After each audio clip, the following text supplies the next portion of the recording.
जे अग्रणी बँकेचे व्यवस्थापक आहेत जिल्हा अग्रणी बँकेचे, तर प्रथमतः आता त्यांनी आले त्यांचा आपण सत्कार करूया। मी डॉक्टर धनाजी गिटे साहेबांना विनंती करतो। मी डॉक्टर समीर बोरकर साहेब आपले जिल्हा पशुसंवर्धन उपायुक्त साहेबांना विनंती करतो की त्यांनी वखारडे साहेबांचा सत्कार करावा।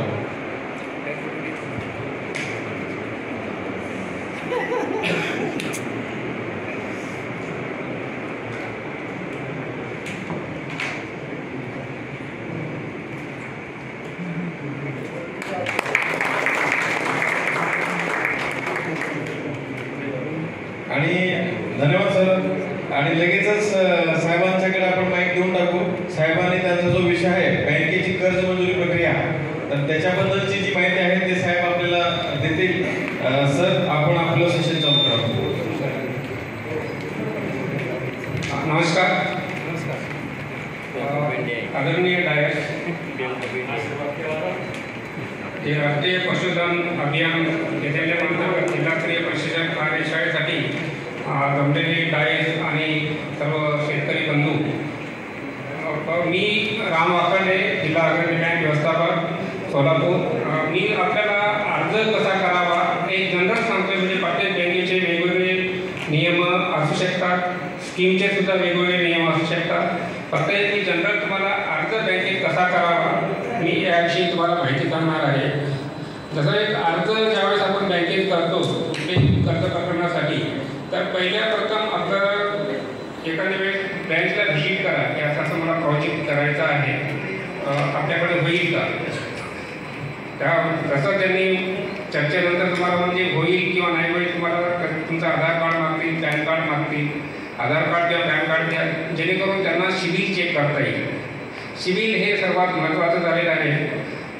सिबिल म्हणजे आपले एक आर्थिक पत जसे असते, आपले आर्थिक पत आहे किंवा मार्केटमध्ये आपण म्हणतो की आपली माझी काय पत आहे, ही आर्थिक पत किंवा त्या सिबिलवरून त्यांना माहीत पडेल की तुमचं सध्याचा व्यवहार काय आहे, कुठल्या बँकेत कर्ज घेतलेलं आहे का, थकीत झाला होता का कधी, किंवा ज्यावेळेस काय कॉम्प्रोमाइज म्हणतो किंवा कसं कॉम्प्रोमाइज किंवा OTS काही झालेलं आहे का। OTS किंवा कॉम्प्रोमाइज झालं तर थोडंसं आपल्याला आपल्या सिबिलवर म्हणा किंवा पॅनवर काळा डाग आहे।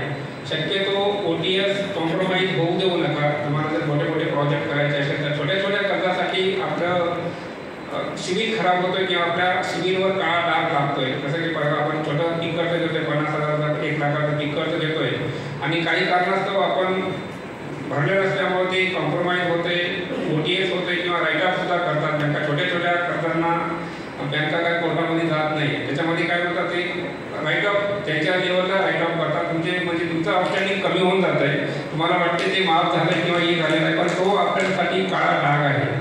तर याच्या एवढे सिबिल किंवा आर्थिक पत आपली ढासळू देऊ नका, जेणेकरून बँकांना कर्ज पुरवठा करण्यासाठी मदत करता येईल।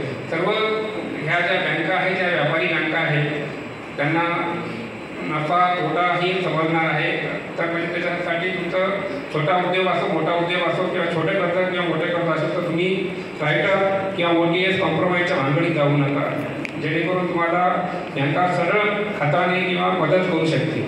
दुसरं आहे, तुम्ही मग आता हा जसं तुम्ही चर्चा केलेला आहे, तुमचं सिबिल ओके आहे असं तुम्हाला माहीत झालं, आपल्याला कुठला प्रोजेक्ट करायचा आहे। तुम्हाला आता सरांनी सांगितलं का आता तुमचा कुक्कुटपालनाचा आहे, कुक्कुटपालनाचा व्यवसाय जसं आपल्याला करायचं ठरलेला आहे, त्याच्यानंतर म्हणजे जसं तुम्ही आता प्रोजेक्ट रिपोर्टकडे जाणार की म्हणजे आपल्याला प्रोजेक्ट रिपोर्ट किती लाखापर्यंत जायचा, कसा कसा करायचा आहे, त्याच्यासाठी का आपल्याला शेती आहे किंवा जागा आहे, कुठे करणार आहात, ती करण्यासाठी जागा सुटेबल आहे का, एक जनरल म्हणजे आपले थोडासा अभ्यास करून घ्या त्याचा की म्हणजे जसं वातावरण त्याला काय लागणार आहे, हे म्हणजे जनरल तुझा की प्रोजेक्ट रिपोर्ट करण्याच्या संदर्भामध्ये हे करून घ्या। म्हणजे आता लाईनचं व्यवस्था सांगितलं, लाईन लागणार आहे, 3 फेज लागणार आहे का, किंवा आपल्याला जनरेटर लागणार आहे, मशिनरी कुठली लागणार आहे, आपल्याला किती शेड लागणार आहे, जागा उपलब्ध किती आहे, हे सर्व पाहिल्यानंतर प्रोजेक्ट रिपोर्ट जसा तुमचा तयार होईल तसं अर्ज करा बँकेकडून।